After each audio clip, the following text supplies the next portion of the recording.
Chers amis, je vous invite à vous mobiliser en grand nombre pour aller signer la pétition relative à l'idée de loi sur la grâce citoyenne.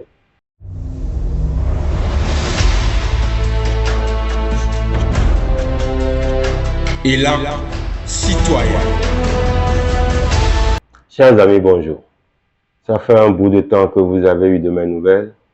J'avoue que vous m'avez manqué. Oui, vous m'avez manqué. Mais ceci est dû à quelques exigences d'ordre professionnel.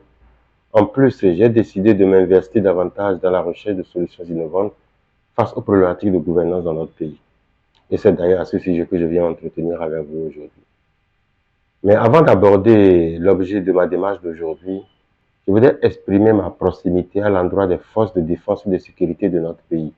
Ces hommes et femmes qui ont décidé de sacrifier leur vie pour nous garantir notre sécurité, assurer notre tranquillité.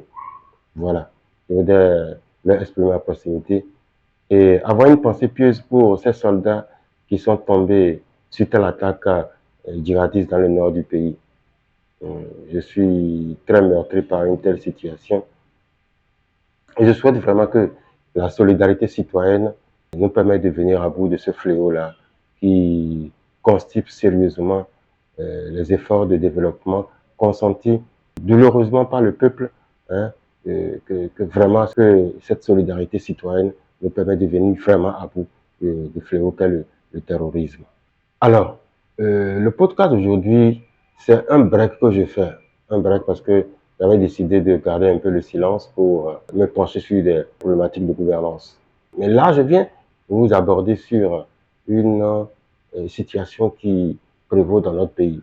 Ce n'est pas seulement l'apanage du Bénin, mais dans beaucoup de pays de la sous-région, même sur le plan international, cette situation prévaut. Mais les autres cherchent de façon intelligente à mieux le gérer. C'est le problème des personnalités qui sont en conflit avec les valeurs de la République.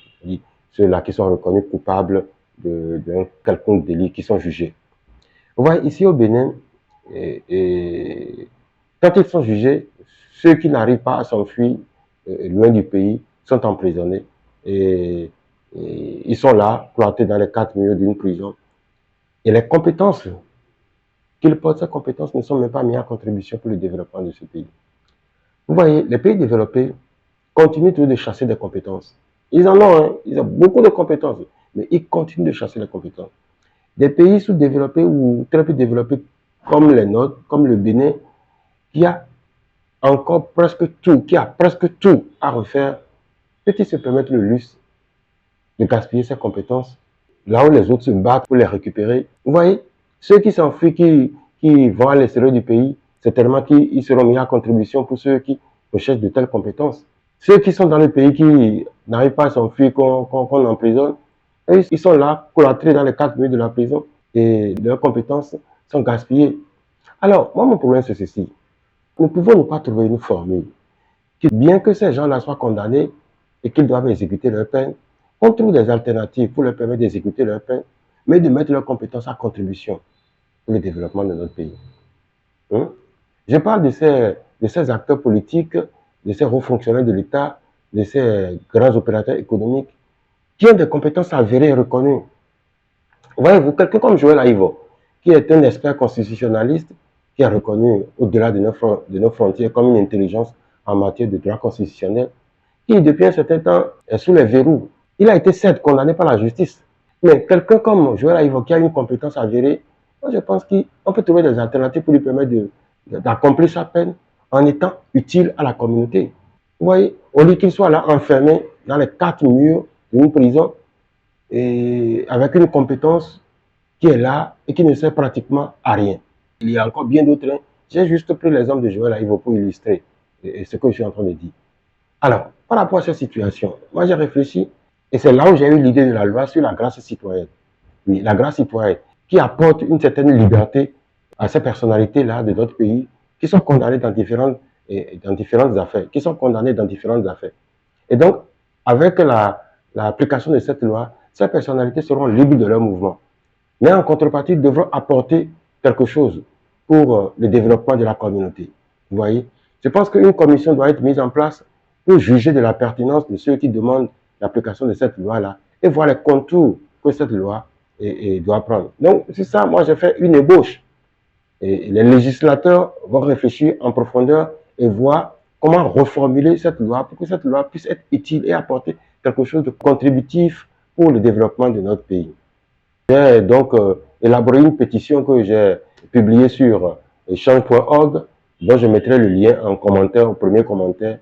Donc, si vous voyez qu'il est impératif que ces personnalités de nos pays, qui sont reconnues d'une manière ou d'une autre, ce n'est pas à nous de juger de la pertinence de leur condamnation.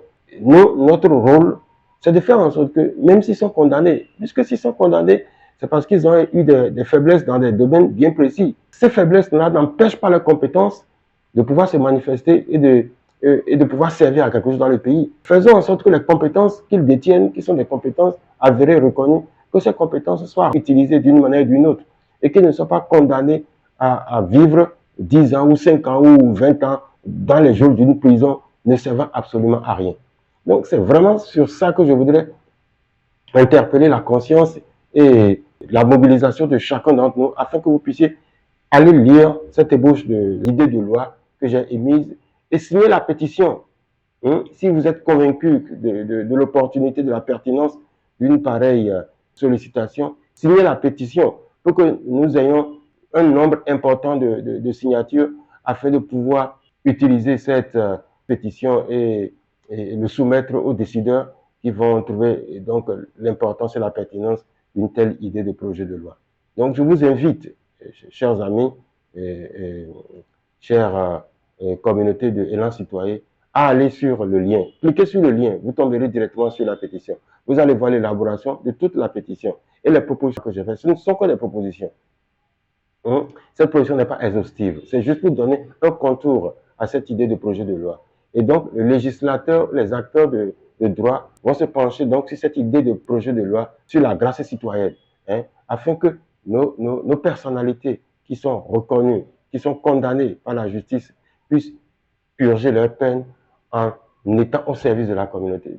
Tout sera mis en place pour que ceux-là puissent quand même apporter leur savoir-faire, mettre leurs compétences véritablement au service de leur communauté et que nous cessons de gaspiller nos compétences parce que quelqu'un l'avait déjà dit, nous sommes un désert de compétences et quand on a un désert de compétences, les quelques-uns qu'on a, on ne les gaspille plus, on ne les néglige plus. Ils sont coupables, d'accord, on les sanctionne, on les donne la sanction qui correspond à la gravité de leur culpabilité. Mais en même temps, on essaie de faire en sorte que leurs compétences soient utilement exploitées pour le bien-être de la communauté, pour le développement de la nation.